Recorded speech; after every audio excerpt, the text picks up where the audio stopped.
Panorama group, जो सोचता है वो करता है। आपके अपने सपनों का आशियाना।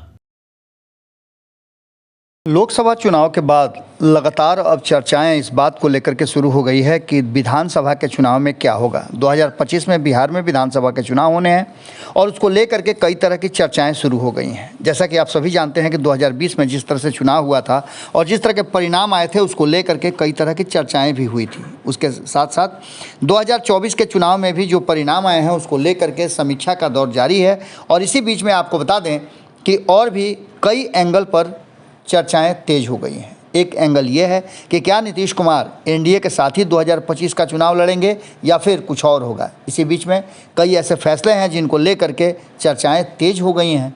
इधर बीच में आपने देखा होगा कि चुनाव परिणाम आने के बाद 5 सीट हारने के बाद भारतीय जनता पार्टी की बिहार इकाई लगातार समीक्षा कर रही है और समीक्षा के दौरान उन्होंने कई ऐसे सवाल खड़े किए हैं।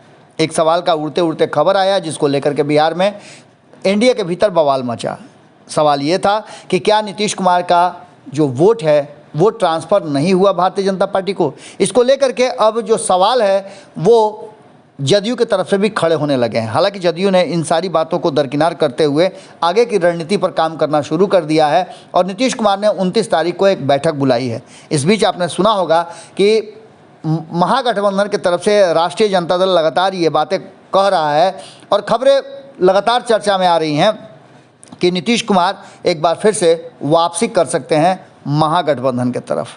लोकसभा चुनाव के बाद एनालिसिस का दौर जारी है और बिहार में आरजेडी का परफॉर्मेंस जिस तरह का रहा उसको लेकर के अब आरजेडी भी समीक्षा करने जा रही है। 2025 के चुनाव में इस समीक्षा का बड़ा ही महत्व है, लेकिन सबसे बड़ी चर्चा का विषय ये बना हुआ है कि नीतीश कुमार की 29 तारीख को दिल्ली में होने वाली कार्यकारिणी की बैठक और समीक्षा बैठक के पहले नीतीश कुमार से पहले तेजस्वी यादव ने बैठक बुलाई है और जब भी इस तरह के बैठक हुए हैं तो कोई ना कोई राजनीतिक परिवर्तन जरूर हुआ है। आपको बता दें कि तत्काल जो तेजस्वी यादव बिहार से बाहर हैं, लेकिन इसके साथ साथ उन्होंने घोषणा कर दिया है कि 20 और 21 जून को एक बड़ी बैठक बुलाई गई है जिसमें जिलाध्यक्षों, जिला प्रभारियों और लोकसभा के सभी उम्मीदवारों को बुलाया गया है। ये बैठक 5 देश रत्न मार्ग तेजस्वी यादव के आवास पर होगा। लोकसभा चुनाव में पार्टी के प्रदर्शन और आगामी विधानसभा चुनाव की तैयारियों को लेकर के इस बैठक को बड़ा ही महत्वपूर्ण बताया जा रहा है। साथ ही तेजस्वी यादव संगठन को मजबूत करने के लिए भी जो जो ज़रूरतें होंगी वो पूरा करेंगे। इसके साथ साथ अन्य कई विषय हैं जिस पर चर्चा होगी। आगे आने वाले समय में महागठबंधन या इंडिया गठबंधन जो ही कह लें आप, उसका स्वरूप कैसा होगा। 40 में से 31 सीटों पर जीत हासिल करने वाली जो स्थिति, माफ़ कीजिएगा, 40 में से 30 सीटों पे भारतीय जनता पार्टी की जीत हुई है, यानी एनडीए की जीत हुई है और 10 सीटें अलग गई है जिसमें से 9 सीटें इंडिया गठबंधन को और 1 निर्दलीय के पास गई है। 23 सीटों पर चुनाव लड़ करके राष्ट्रीय जनता दल मात्र 4 सीटें हासिल कर पाई है, 19 हार गई है। तो वहीं बिहार में एनडीए ने अधिक सीटें हासिल की है।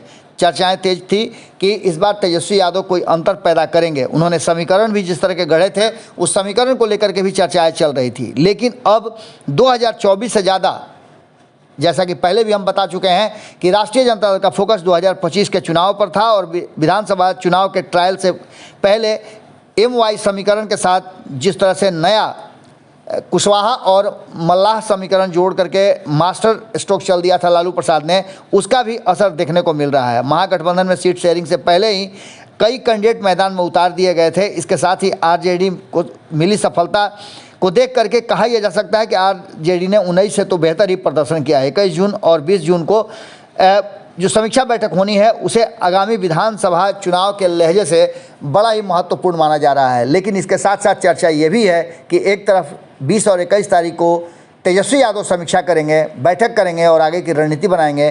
तो इस बैठक के बाद तुरंत नीतीश कुमार भी दिल्ली में एक बड़ी बैठक करने जा रहे हैं। इन बैठकों के दौर के बाद 2025 के चुनाव की आप एक तरह से मान के चलिए कि बिगुल फूका जाएगा। जुड़े रहिए भारत लाइव के साथ।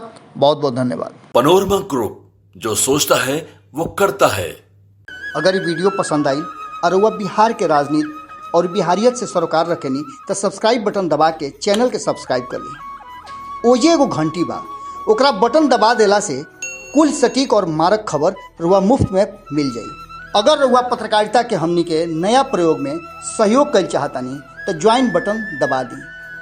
पेटीएम नंबर नोट कर लीं 9386816700। धन्यवाद।